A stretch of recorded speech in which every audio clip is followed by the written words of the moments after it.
We're talking to Mr. FStewart, and of course the issue today is freedom machines from a POV, point of view article that was produced by public television. Of course, Mr. Stewart, you starred in that public affairs show called Freedom Machines. And we'd like to talk about freedom machines from that perspective. Mr. Floyd, if you sort of take some time to give us some information about how that film came into being and some of the parts that you played, and to move from there to talk about these new machines and the technology involved in it. Oh, thank you again, Dr. Haney. The Freedom Machine piece was really a profound piece of work.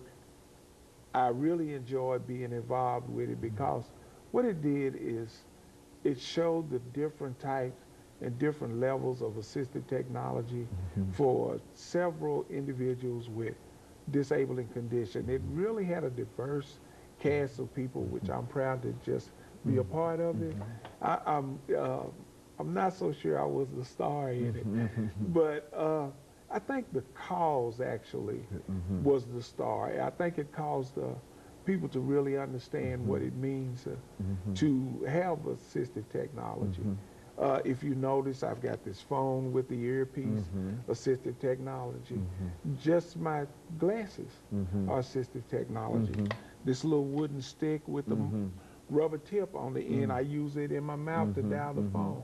Assistive technology. As low-tech as it is, it works for me. It enables me to communicate. And that's what the whole Freedom Machine piece was about. What different types of assistive technology are available for individuals like myself with mobility, sensory impairments, to enable us to be more independent.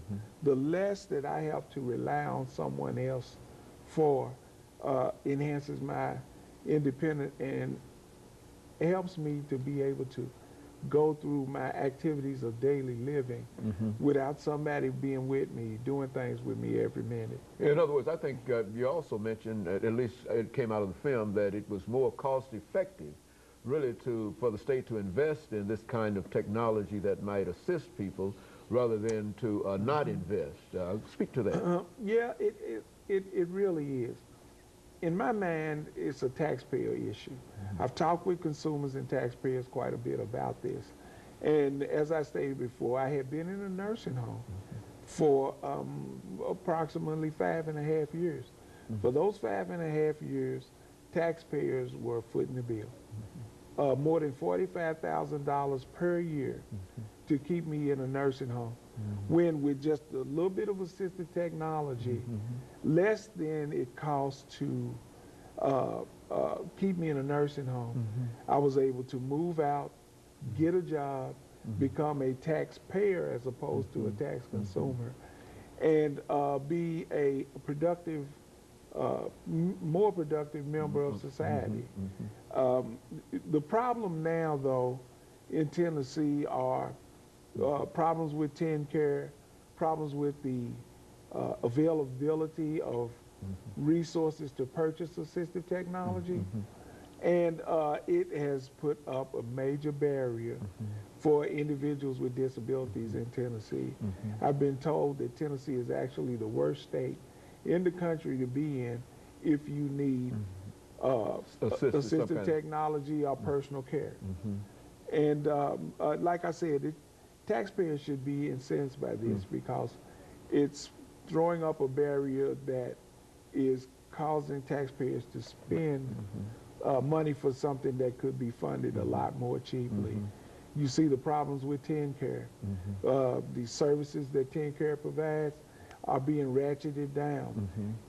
And as much as I hate to say it, it's going to cost some people their lives, literally, because they can't access technology, they can't access the medicine.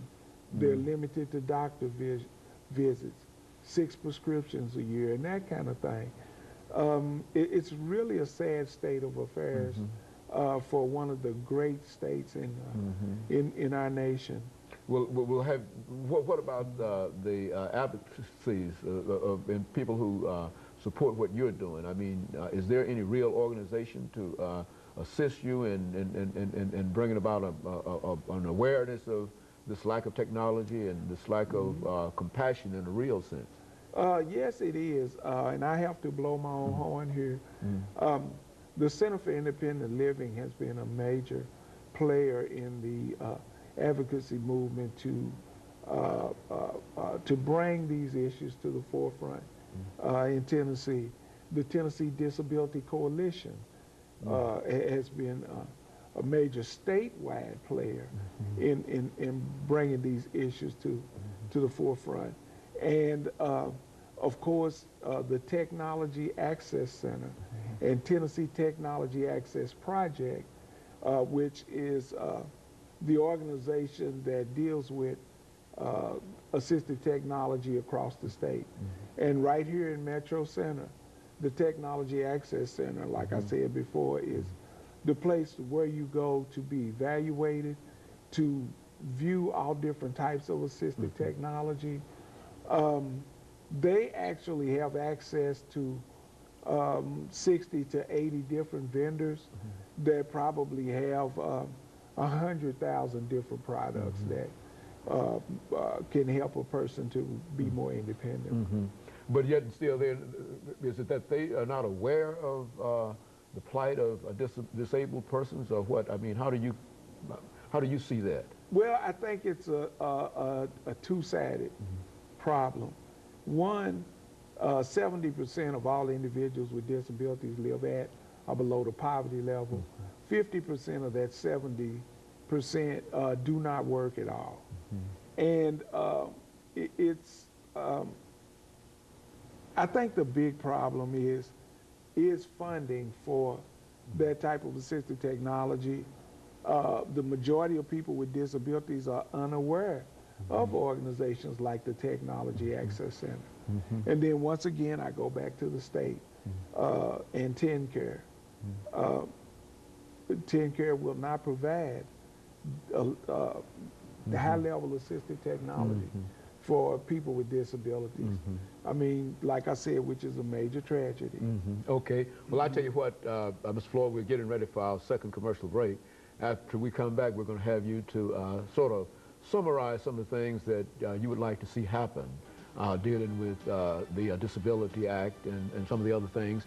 And of course, we'll be back with our audience following this very, very short commercial break.